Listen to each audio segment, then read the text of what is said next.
বিসমিল্লাহির রহমানির রহিম। আমার নাম মুকিম চৌধুরী। আমি অ্যাকচুয়ালি আমেরিকা থেকে বাংলাদেশে আইছি। আমার ওয়াইফ লেরইয়া, আমার বোন এবং আমার সম্বন্ধিক এই চারজনের লইয়া আমি লতিফ ট্রাভেলসের মাধ্যমে 2026 হজর আইছি 14 জুন।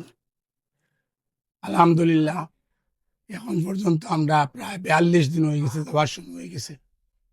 লতিফ ট্রাভেলসের প্রত্যেকটা জিনিস, প্রত্যেকটা কার্যক্রম খুব ভালো পাইছি, খুব সুন্দর অবস্থায় পাইছি। তারা তারার খাওয়া দাওয়া, হোটেল সবকিছু অত্যন্ত সুবিধাজনক, অত্যন্ত কাছে, হেরম শরীফের একদম কাছে। যারা আগামী 27 হজে আমার উদ্দেশ্য লতিফ ট্রাভেলসের মাধ্যমে আসার চেষ্টা, কারণ লতিফ ট্রাভেলসের খানি থাকা খাওয়া সবকিছু অত্যন্ত ভালো, অত্যন্ত অত্যন্ত সুবিধাজনক এবং তাদের কাজে এবং কথা অত্যন্ত মিল আছে। বিদায় লতিফ ট্রাভেলসে 2027 হজ করার জন্য আহ্বান জানাই। আর